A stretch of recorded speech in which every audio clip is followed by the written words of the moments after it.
안녕하십니까? 공인중개사 풍수사 이광주입니다. 어떤 부동산을 가야 하는지 고민이 많지 않으십니까? 오늘은 제 경험에서 우러나오는 팁 3가지를 알려드리고자 합니다.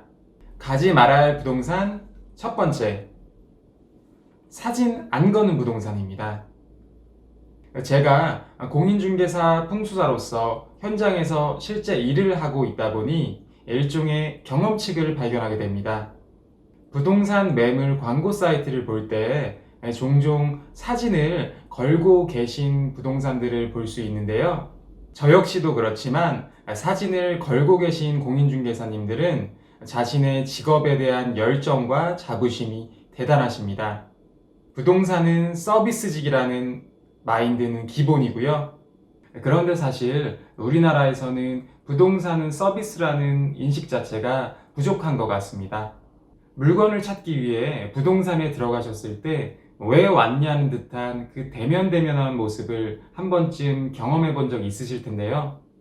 호텔에서 비싼 비용을 지불하시고 호텔을 이용하듯이 부동산 역시 고객분들께 서비스를 제공하는 직업이 되어야 합니다.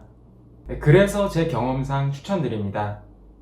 같은 수수료를 내고도 품격 있는 서비스를 원하신다면 매물 사진보다 먼저 공인중개사의 사진을 체크하세요. 상상보다 더 많은 일을 누리실 수 있습니다. 가지 말아야 하는 부동산 두 번째, 컴퓨터만 보고 있는 부동산입니다. 공인중개사가 필요하실 때 관심 가는 부동산 한 곳을 찍어 놓고 그 부동산 주위를 두리번 거리던 기억이 있으십니까? 그런데 그 부동산을 갈 때마다 낮에도 밤에도 컴퓨터만 보고 있는 부동산이라면 그 부동산은 발로 뛰어다니는 부동산이 아닐 가능성이 높습니다. 시대의 발달로 거의 모든 매물이 공유된다고 하더라도 직접 가봐야만 확인이 되는 것이 부동산의 특징입니다. 물이 새진 않는지, 보일러는 잘 작동이 되는지, 세부 사항들은 절대 공유되지 않습니다. 콕 찍어 놓은 부동산이 갈 때마다 컴퓨터만 보고 있다면 글쎄요, 발로 뛰는 부동산을 선택하셔서 부디 마음고생하지 않는 공간을 찾으셨으면 좋겠습니다. 가지 말아야 할 부동산 세 번째, 알바몬에서만 인력을 채용하는 부동산입니다. 여러분이 이사 가실 지역과 건물까지 정해 놓으셨다면 앞서 말씀드린 2가지 팁을 통해서 어느 정도 가야 하는 부동산이 눈에 들어오실 텐데요. 마지막 꿀팁, 가시고자 하는 부동산을 구글이나 네이버가 아닌 알바몬에서 꼭 검색해 보시기 바랍니다.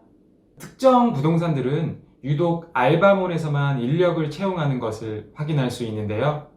이런 부동산들은 인건비를 줄이기 위해서 초보자들만 고용하는 경우가 많습니다. 경력자가 아니기 때문에 매물을 볼 수 있는 시야가 좁고 당연히 중개사고의 비율도 높아질 수밖에 없습니다. 정직하게 열심히 하는 공인중개사분들도 많지만 손님을 기만하는 공인중개사들도 분명히 있다는 사실, 제 경험상 느꼈던 부분을 조심스럽게 말씀드린 것입니다. 가지 말아야 하는 부동산 3가지 팁으로 자신과 공간을 지키시길 바랍니다. 구독과 좋아요 부탁드립니다. 오늘 하루도 파이팅!